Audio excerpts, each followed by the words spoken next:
That Was Yesterday podcast is brought to you by Define Mind and Body Wellness, my wellness center here in Glastonbury, Connecticut, where we specialize in holistic services to help shortcut the process so that you can see results fast, but learn to do it in a habitual way. So many of the topics we talk about are part of the program that our clients receive, except they get much more in-depth detail. Also, my workbook of the 10-week program to lose and never look back, which is only available to our patients at Define.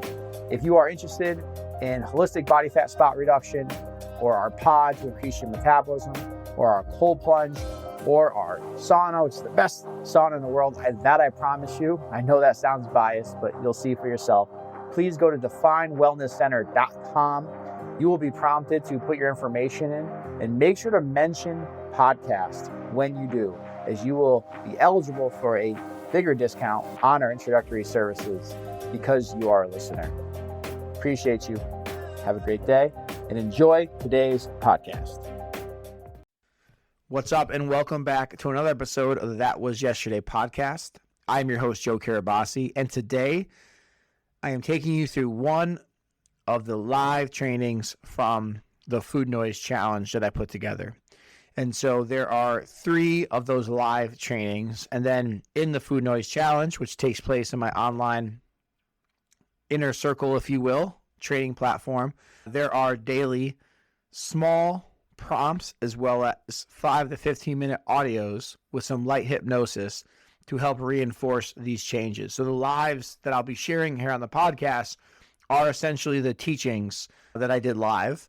And then there's a whole other component to the Food Noise Challenge. So if you are somebody who has a lot of food noise or feels like your cravings are uncontrollable, I highly recommend you at least start with a 5-day food noise fix challenge. You can access that at definewellnesscenter.com/food noise. Or if you are one of our active Define patients, you have active credits with Define, and you are in my online platform already, which, by the way, is free and available to all of our current Definers, then you will actually find this Food Noise Challenge if you click under Classrooms on the platform. So, with that said, enjoy today's talk, and I'll see you in the next episode. Welcome to live recording today, decoding the trigger. Hopefully things are going well so far. Hopefully you've been able to absorb the daily information. It's so important that you put in the effort. I know that seems so obvious, but you got to be aware of something at play here. Self-sabotage, or what I like to call ants, automatic negative thoughts, love to harp on reasons why you can't, shouldn't, won't, why it's not going to work, why it's not working, why now's not a good time, so on and so forth. But the issue is, all you're really doing is perpetuating. You're pushing the start date. You're kicking the can down the road. And in that process, you're making your life that much harder, because if you came here for a reason, that reason does not get easier with time. So I know you're busy, but these are quick audios. And if this is important to you, you've got to be putting in the work. As I say many times in this challenge, is that this isn't a magic trick. There is no magic trick. And you don't want a magic trick, quite honestly, because look, if there was just a pill that you took that reduced cravings, which I'm sure there is, or there will be soon. I mean, I guess they're kind of, I guess you can say it's GLP, but a lot of people with GLPs are getting food noise, especially when they get off the GLP, the food noise really gets big. So there is no magic pill that actually is going to sustain you long-term. So it does take effort, but this isn't a lot of effort, right? It's just consistency. All you got to do is your best, and that's all. Forget the rest. So with that said, let's get into the live training for today. So today is just about understanding. It's not about fixing. I keep saying this, but awareness is what creates lasting change. You don't need to eliminate cravings to change behavior. You don't want to quiet your mind completely to change behavior. Because think about it, like we oftentimes will say that, like, oh gosh, if I could just quiet my mind completely. But think about what that would be, right? Like, you want to have thoughts in your mind. That means you're alive. That means you're active participant in life. So you want to have thoughts. You just want control and awareness of your thoughts. And that's all this is. And the thing is that when you start to have an awareness about something, you can understand it conceptually then that thing loses its power, right? But when we keep it in our head and we just talk about the issue, essentially what we're doing is putting it on a pedestal. And when you put anything on a pedestal, you minimize yourself. The way to get the level playing field is to expose yourself to the emotions around the thing, to have awareness of those emotions. And that's where all the change comes in. I talked a little bit about this, but it's worth reiterating because anytime you talk about food noise and you talk about cravings, there's a direct correlation seemingly with willpower, but there really isn't. This isn't a willpower thing, right? It's willpower assumes that there's a conscious choice at play, but most eating decisions, especially around cravings and food noise, are unconscious. Stress, like stress slash nervous system, learned behaviors from your past to seek out comfort relief. These things are at play, and that makes you, that's what sort of lifts up that noise. That's what puts it on top of your mind. You got to realize that the brain seeks relief, not results. The brain is always going to choose the least path of resistance. So if we try to make it be about willpower, like I got to be more disciplined, I got to have more willpower. Your brain's like, oh yeah, huh. I got to do something else, really? And guess what happens? You end up fighting it, and then eventually you end up giving in, and then their shame can settle in, and all of these other issues. And so we want to make it not about that. And one of the things I want you to realize too is that repetition is what's going to help you here, right? It's consistency. It's going to wire patterns faster. So it's one thing to just say, like, I'm going to have more willpower. But it's another thing to say, for the next 30 days, listen to this audio. It's only 5 to 15 minutes of my time. I'm going to do it every day, and I'm going to be open. I'm going to have the intention of gaining back control of my mind with the food noise or my cravings. And if you do that, that's going to be way more powerful than just saying or trying to have more willpower or discipline. And so you got to look at it too. Look at your past efforts, right? Obviously, this isn't the first time you thought about food noise or cravings. Like, I'm sure in those situations, what went wrong, right? Or I guess better said, if you look back at those situations, how would you normally conclude what happened? Oh, I just don't have the willpower, I don't have discipline, right? So that just shows you like that sort of thing doesn't work. Didn't work for you then, it won't work for you now. So another reason why we are focusing on settling the system, creating awareness, rewiring, not adding more things to be disciplined about in your life. One of the things that you have to realize, and this is like really powerful because it's not just about food noise, but this will help you understand almost all patterns, both the good and bad, that you find yourself stuck in, right? Or you find these things repeating in your life. Basically, patterns are learned solutions. At some point in your life, you had started a habit because it gave you instant feedback, because your psyche at that time needed it. It almost perceived as it needed it for survival. I'll use an example. A lot of my private hypnosis clients I've worked with who would classify their issue as they don't have control over their cravings or they binge eat, something along those sorts. At a very early age in their life, whether it was because they were left alone or they grew up in a chaotic environment or their parents would push dieting on them at an early age, they turned to food for instant relief, something they can control. It did give them a feeling of instant relief, and that was a learned behavior. Like, they weren't in that moment as a 11-year-old girl being like, I'm going to choose that every time I get upset, I'm going to eat. That literally has never happened. It's happening subconsciously. It's just, what your system knows what certain foods can do in terms of providing instant comfort, and it's just going to sort of push you in that direction. And then you do that over time, and essentially your brain starts to learn the behavior of like, oh, I'm upset, I need relief. Oh, I'm stressed, I need relief. Oh, I'm bored. I need relief. And then you do that over time and over time. And all of a sudden, you create this narrative as if you don't have discipline or you're quote unquote fat or you're lazy or I don't have willpower. But really, it's just all of these moments stacked on top of each other. It's just what your psyche knows. So let's unlearn it or I won't say that. I was going to say air muffs and say something else, but I'm just going to say unlearn it. We're going to leave it there for now. So it's really important though. You guys like take a moment, try to listen, try to understand what we're getting at here. 'Cause I promise you, this is going to change the game for you, not just when it comes to food noise, but almost anything else. All right. So what we have to realize is that the nervous system is going to prefer something that is familiar, not something that's optimal. Like optimal would be if, the body needs to move. Our ancestors, our evolution was predicated on movement. All right. In no point of our history was survival based off of sitting down most of the day. That literally was impossible. You would have died. Right. But we live in a different world, obviously. Yet, what do we do most of the day? We sit. And that is a part of our life, of course. But like the body needs movement. But why do most people not move? Well, because it's not convenient to move. Exercise literally is nothing more than going through the motions. But of course, exercise is inconvenient. Like by definition, it is inconvenient. And that's why most people don't exercise. It's optimal to exercise, but it's inconvenient to exercise.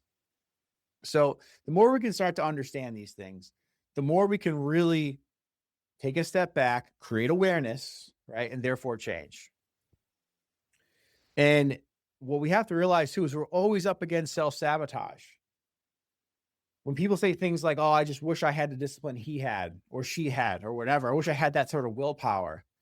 Well, I could guarantee you do. You just allocate the willpower energy, so to speak, or you exercise the willpower muscle in other parts of your life, which, by the way, could be watching every single show on Netflix. Like that requires willpower. You do it, don't you? You do it regularly, don't you? So what at the end of the day, what is willpower? It's doing something, it's having the ability to do something over time, no matter what. And really, so in the case of Netflix example, you're choosing to do that over anything else. Essentially, in a weird way, that is willpower, right? Yet willpower is also brushing your teeth every single morning and night, but that's something we just take for granted. Like, yeah, obviously it's gross if you don't. Yeah, and it is gross if you don't. I second that. I agree. When I talk to somebody with bad breath, it makes me want to vomit. It grosses me out. And I'm not to say I have the perfect breath in the world, but I am to say if I'm ever talking to you and I had bad breath, please let me know. Because I think is disgusting. I can't focus. I get immediately it gets to me. But the point is like that is willpower. That is discipline. You're doing it every single day, aren't you? Yeah. So it's not just like eating clean requires willpower. No, like you're showing these efforts in other parts of your life, whether or not you know it or not. It's just oftentimes the things that are familiar are easier to do. So in this case, what's unfamiliar for you is taking back control of the food noise. So that is where it takes awareness and some effort to kind of reposition and reorient yourself. So self-sabotage is essentially like outdated protection. So for example, you're on an eating plan or you're on a diet, workout plan, whatever it is, and all of a sudden you start to eat bad. That's a part of you, a part of your identity that's not ready for the change that you consciously think you want to make. And so it finds ways to mess it up. But that's outdated. Like again, that's from your past. There was somewhere along the line, becoming unhealthy was the safest, easiest thing for you to do. Then it became comfortable, then it became familiar, and that's all your being knows. So when you go try to make a significant change, no matter how you go about it, you're bringing up these self-sabotage issues if they're not resolved, and they will find ways to get in your way. As we said, it's always reasons why you can't, shouldn't, and won't. Why now's not a good time. This is going to work for me. Sometimes it's like, I don't even need to work on my food noise. I'm just going to eat clean every day. I'm just going to not do this and not do that. It's like, good luck. Good luck. I know you're motivated today. We'll see if you are next week. Maybe you will be next week. Let's see how you are in 4 weeks from now. And then check back in 3 months and then 6 months and 12. Let's see how that goes for you. That's not going to work. You know that to be true. Come on. That's why people yo-yo. We set ourselves up for failure. Well, that is self-sabotage. That's why I always tell people, like, you're not working out. That's all right. But start. You don't have to work out, I guess. But like, good luck for the rest of your life if you don't. So you really should start. I don't care what your injury is, you can. 99% of people, if you can get up and down off the toilet, you can exercise. If you can go to your car and back, you can exercise. So it's finding what can you do for exercise. So what I always tell people is like, look, start with a 5-minute workout. They're like, well, 5 minutes, that's not enough. But nothing is better, right? Like, objectively, that makes no sense. You can understand that. So is a 5-minute workout going to put you on stage to be a bodybuilding competitor? No, but that's not what you're here for anyway.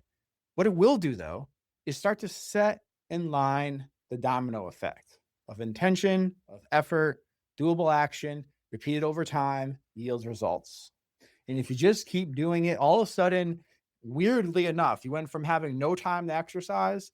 Well, now you're like, I can do 5 minutes. I can do 10 minutes. And all of a sudden that turns into 20 minutes. And look, it's not an instant thing. But what self-sabotage will do with that example is be like, that's not enough. That is not enough. So it's like, okay, let's just not exercise. And that's a better option. No, it's not about being enough. It's about doing it. Right. And by the way, if you are doing it regularly, if you're someone who hasn't exercised and you start the 5-minute workout, you are going to notice you feel different. Now, it's not going to like get you down a size, but like, how could you expect it would? Like, as a rational adult, like, how could you have that expectation? That would be silly, right? But again, that's silly when you have the awareness and you're thinking about it. But when you're not, and you're just left to your own devices, that's what the brain's going to project, and that is self-sabotage. All right, so food can be used to quote unquote regulate emotion, but it really doesn't regulate emotion, because if you really pay attention to it, first of all, it's going to alter your blood sugar, especially when we have things that are like high processed, high sugar, or something like that. And then that's going to lead to a crash, right? So then that comes with other emotions that are not regulated, like feeling like you don't want to do anything or feeling just tired and fatigued. But in the moment, it feels like, well, if I have this thing, I'll feel better. It's never food noise and cravings, never about hunger. It's never about hunger. If anything, it could be because you're not getting enough nutrients. Well, not if anything, and there's a lot of layers to this, but being dehydrated, not having enough nutrients in your system, like that. Gut health's another major issue. If you have gut health issues, you will have issues with cravings or overeating. You just will, because your body's not registering. You're not absorbing the nutrients. You're not having the signal from your brain to say, I'm full. And by the way, like, while I have never had a weight issue, and I'm just going to go off a quick tangent because I can hear people. So I've had these conversations. I've worked with thousands and thousands of people in weight loss over the last 20 plus years. And what they'll say is, well, you don't know how it's like because you were never overweight, is what people have said to me in the past. Not often, because whenever anybody ever actually has a conversation, I know exactly where they are and what they're going through. And the reason why I know that is because I was maybe never had a weight issue, but I do know what it's like to be isolated. I do know what it's like to have low self-esteem. I know what it's like to have people look at you and make judgments and make fun of you, and to have people regularly say that and then start to believe the things that they're saying about you as truth, instead of actually just like, oh, wow, that person is just, there's something wrong with that person, but I'm internalizing it, right? Like, I've been in those situations feeling horrible about myself. So you can say it's, whether it's weight, bullying, at the end of the day, there's just different journeys, but the struggles are oftentimes the same. So while I've never struggled with weight per se, I have been in that situation. That was what I grew up in. So I had to overcome that internal struggle. That's why I've been able to connect and help so many other people. Whether or not we are the same sex or we're the same size or same athletic ability or any of that, doesn't matter. Doesn't matter. What works is what works. My point, though, is I did have some serious gut issues. And prior to fixing those gut issues, which, by the way, with no medication, completely holistic, And I have a gut protocol. So if you're listening to this and you want to get on that, let me know and it works. And by the way, on this side tangent that we're on right now, if your doctor tells you, well, that's just how your body is going every other day, 3 days a week, fire them. Because what they're not telling you is that you're storing toxins in your body if you're not going daily. And it's not rocket science to fix it. I know that because I've been able to help a lot of people of all different issues and sizes overcome it. But the point is that prior to getting my own gut issues resolved, I couldn't get full ever. I just could eat endlessly. And I was like, oh, fast metabolism. Oh, a lot of muscle. Nah, it wasn't that. I wasn't absorbing nutrients. I had leaky gut. There's a lot of those issues that are happening. So my brain wasn't registering what I was putting in my body. I don't have those issues anymore.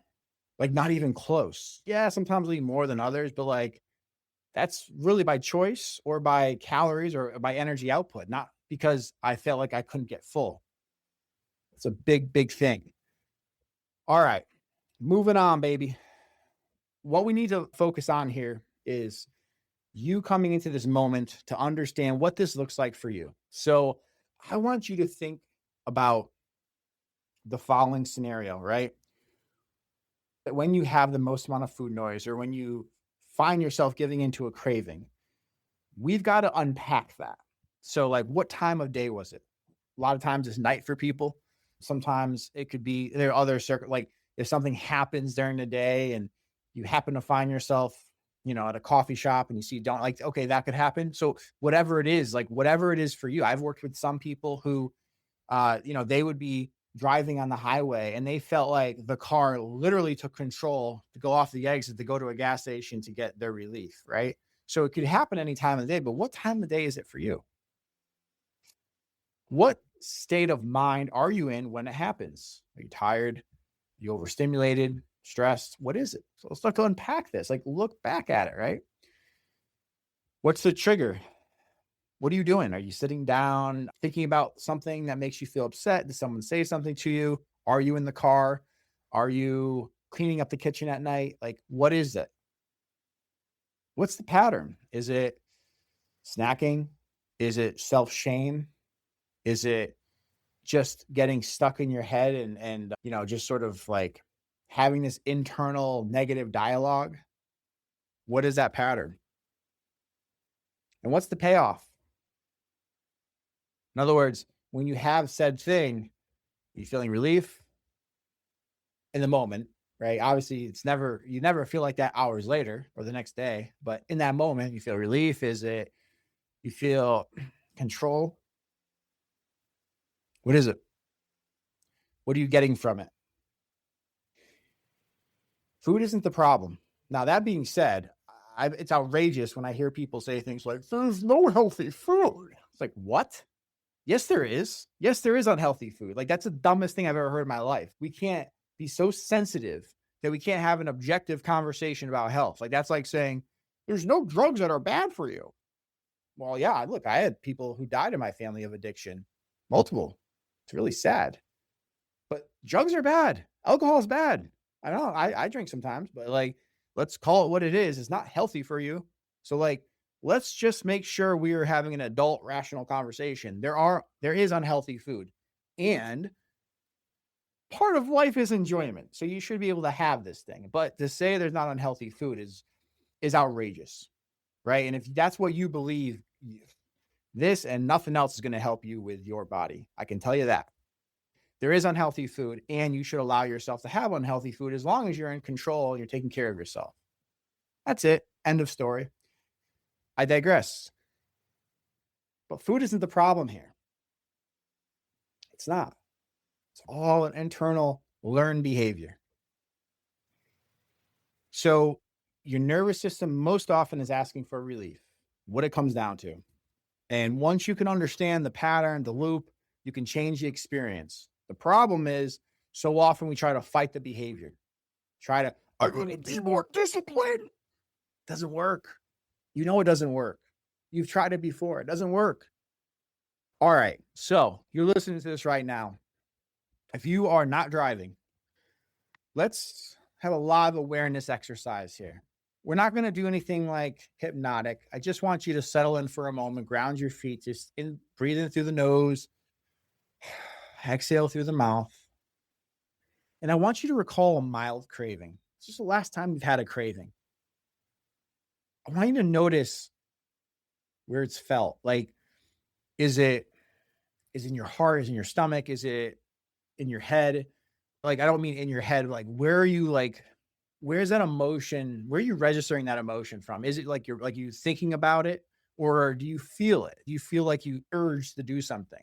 Very powerful, because if we can step back here and just think about where it is, you're going to start to gain awareness and recognize, okay, that's what that is, and that's where it is, right? So, with that said, describe it in neutral terms.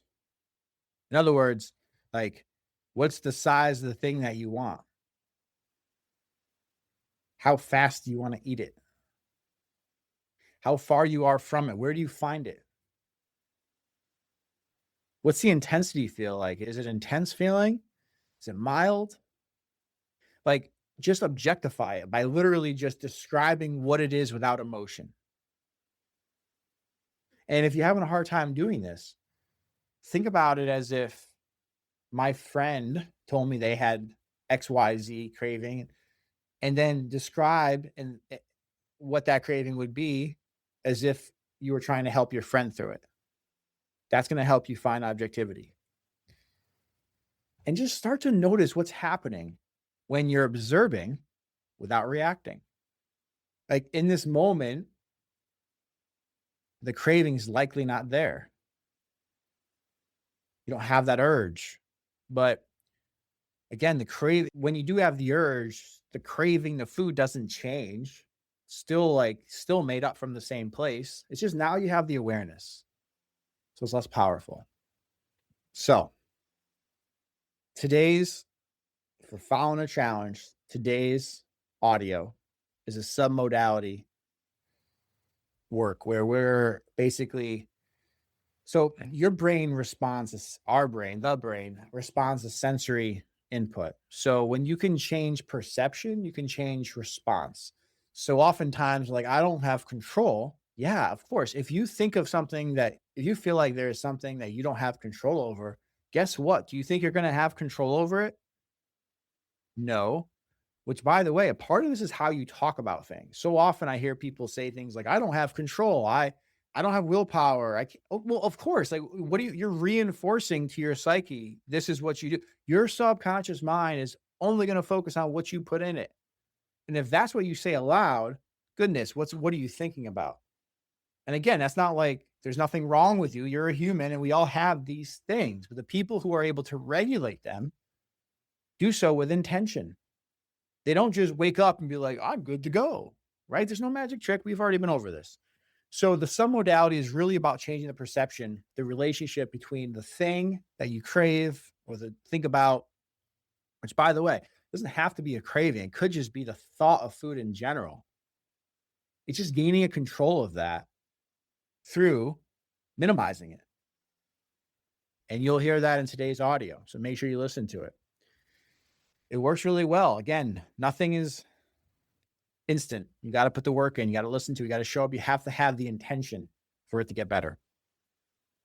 So one last time, I got to be very clear again. We are not trying to tell the food noise or the craving to go away.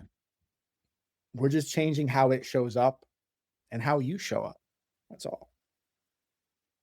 So that being said, that is the focus for today.